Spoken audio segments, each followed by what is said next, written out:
Hoy conversamos con... Bueno, está con nosotros Nelson Castro y vamos a empezar hablando de Los secretos de los últimos días de Perón, su último libro, que llevo leído un poco más de la mitad y la verdad que tiene un ritmo casi de novela policial. Sí, ya me lo vendiste. Ya No, la semana que viene Nelson, de verdad te felicito Bueno. porque una de las cosas que sí me han gustado mucho del libro es cómo atrapa, claro, uno, a pesar de que vivió esos episodios, ¿no? Es decir, parece realmente una tragedia griega. Sí, claro. ¿Eh? Claro. Hola, ¿qué tal, Emilio? Gracias por venir. No, Nelson. gracias a ustedes por la invitación. Y la verdad que a mí me pasó lo mismo. Era un proyecto que teníamos desde hacía 3 o 4 años en cuanto a idea de realización del libro. Y cuando empezamos a buscar material nos encontramos, como siempre pasa, Emilio, con cosas que superan lo que uno tiene presente y lo que la memoria tiene registrado, ¿no? Así que para mí fue exactamente como te pasó a vos como lector, me pasó a mí como autor. A medida que el libro avanzaba me apasionaba cada vez más y me atrapaba a escribirlo. Bueno, han aparecido por estos meses una cantidad de libros impresionante tocando el periodo, que yo creo que es una cuestión muy saludable, porque de alguna u otra manera esos 70, la cámpora, Claro. cuál es el verdadero Perón, son todos debates que están presentes, ¿no? En nuestras No, pero por preocupaciones de hoy. supuesto, y yo creo que el valor que tiene eso lo ha dado este presente. Este presente, más allá de que es un periodo histórico apasionante, lo de los 70, sobre los cuales el nivel de desconocimiento de mucha gente, inclusive del peronismo, es fenomenal. Fenomenal. ¿No? Realmente porque te encontrás con mucha cosa oculta, mucha cosa que estaba secreta, mucha cosa de la trastienda no conocida, que te revela dos cosas. Primero, que efectivamente Perón había cambiado, ¿no?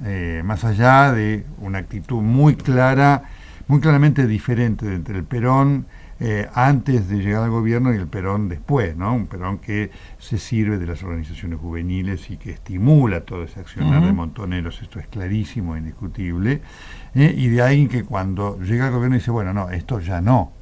Y que fundamentalmente ese es el primer elemento. Y el segundo elemento, un hombre que había aprendido de lo que él, si bien no lo decía explícitamente, jugó como un error de todo el sesgo autoritario del primer peronismo. ¿Podemos decir que había cambiado para bien? Sí, yo creo que sí, porque efectivamente cuando él busca, una de las cosas que está en el libro, que no sé si llegaste todavía, es cuando él, en noviembre del 73, un hecho inédito en la historia argentina, cita a la oposición en la Casa de Gobierno y le habilita un despacho en la Casa de Gobierno. Te confieso que era una cosa que yo no tenía. Un despacho para la oposición. Para la oposición, en donde entonces la oposición les da credenciales a Balbín, a Bravo y demás, y entonces les dice, ustedes van a poder venir acá a trabajar, pero no solamente que van a poder venir acá, cuando ustedes llamen a los ministros van a tener que venir acá a darles explicaciones.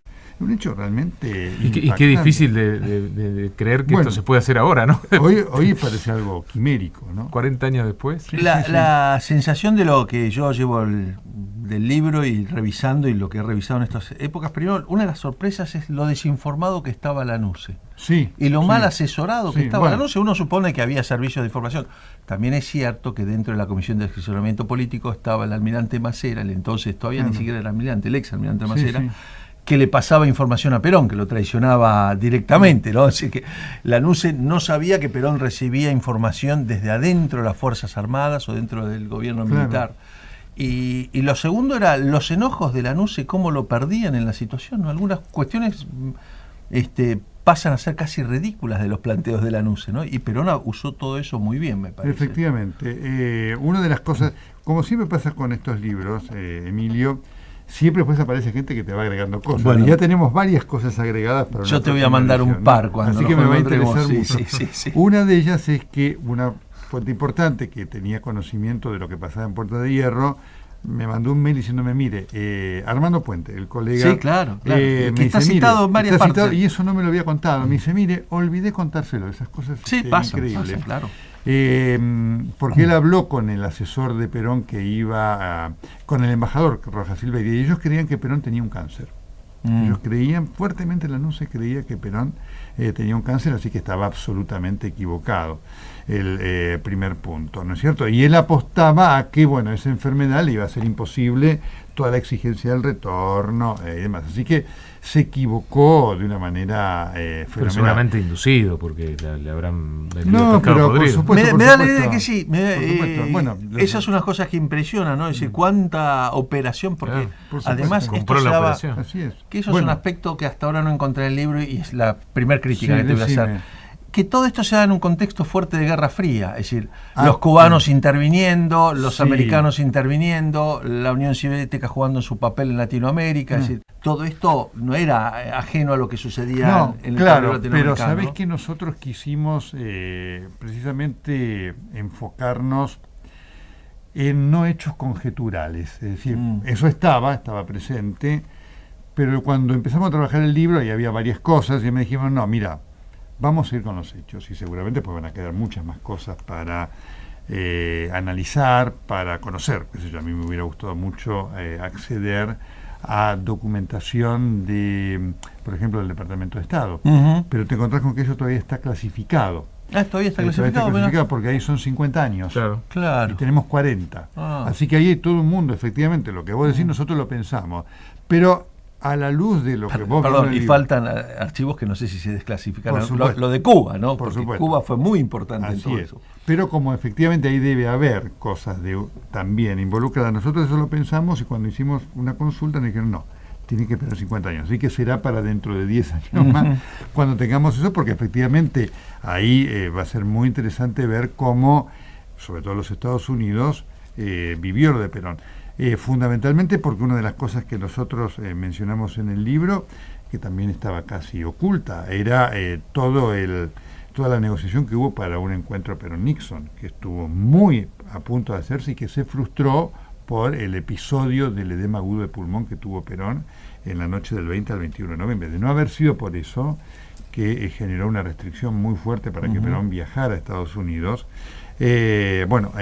Perón tenía pensado un viaje para diciembre del 73 a los Estados Unidos. Después se pensó para diciembre del 74 y por supuesto eso fue imposible porque ya primero Perón falleció y después Nixon dimitió. Pero Esto es un dato importantísimo. para ¿no? diciembre del 73 Perón tenía un encuentro con Nixon porque iba a viajar a Naciones Unidas, estaba casi la fecha, 12 de diciembre o 13 de diciembre. Y se frustra, nosotros tenemos inclusive, ahí vas a encontrar en el libro la carta que le manda Nixon a Perón de felicitación por su asunción, se frustra por el edema agudo de pulmón de dramático episodio que tuvo Perón en Gaspar Campos en la noche del 20 al 21 de noviembre, donde casi muere. A propósito de los episodios de la salud de Perón, que muchos fueron ocultados, estaba aquel, vos en algún reportaje lo citaste, el libro maravilloso de Andrew Graham Diol, Sí, sí. sobre los partes médicos y cómo se impresionante. desinformó a los argentinos, básicamente, esa cuestión, ¿no?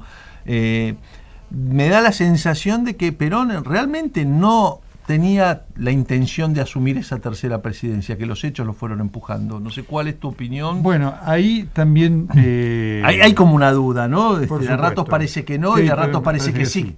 Mira, siguiendo la línea del libro, nosotros fuimos a hablar con quienes pudieron haber escuchado algo y son los médicos de Perón los que escucharon cosas.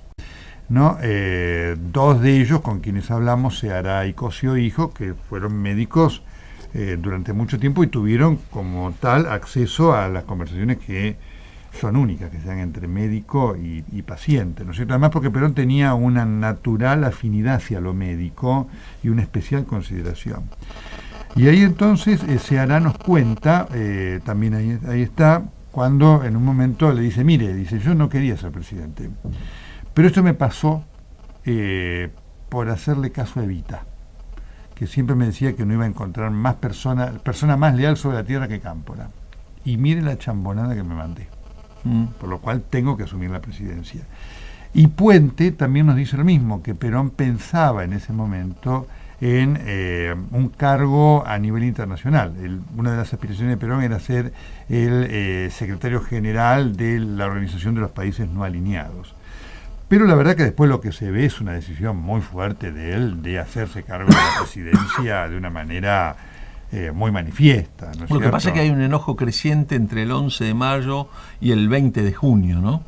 Con Cámpora, por supuesto. Cámpora. Efectivamente, él le reprocha a Cámpora, por eso se da. Está claro que Cámpora termina siendo un triste papel de un hombre sin personalidad, sin peso propio. Cámpora entraba todos los días a la Casa de Gobierno a las 6 de la tarde con los teles y a Perón le consultaba qué hacer. ¿Hacemos esto? ¿No hacemos esto? Es una cosa impresionante. Impresionante. Y efectivamente, digamos, un hombre que se vio absolutamente desbordado por los montoneros, por la situación además de la izquierda del peronismo de avanzar fuertemente, y como él no tenía peso propio allí, obviamente no sabía qué hacer y no pudo hacer absolutamente nada. Y no le quedó nada. a Perón otra que asumir. Pero claro, obviamente era así porque el nivel de caos que se vivía no era el que Perón tenía como ideal de la vuelta al peronismo. Es decir, Perón tenía en el fondo una idea de reivindicación del mismo como un país gobernado por el peronismo con orden, con tolerancia. Venía a pacificar. Él veía un país gobernado por el peronismo sin la necesidad de que Perón estuviera al frente de ese proceso. Efectivamente, en algún momento parece que así fue. O sea, un peronismo sin Perón, sí, él lo veía como posible. La duda permanecerá hasta el final porque efectivamente hay gestos que él tiene, ¿no es cierto?, cuando a Cámpora lo recibe el Papa y demás, que muestran una cierta molestia por el hecho de él quedar de lado, ¿no? Así que eso bueno, no lo sabemos los gestos nunca, que ¿no? tiene en el viaje que hace Cámpora a Madrid para ir a buscarlo y traerlo, Sí. son durísimos. Muy Ya ahí duro, ya muy duro. no va a las comidas con Franco, Sí, sí. no va a ninguna de las dos, ni la que Franco les ofrece en homenaje a ellos, ni la que Cámpora le hace en homenaje a Franco.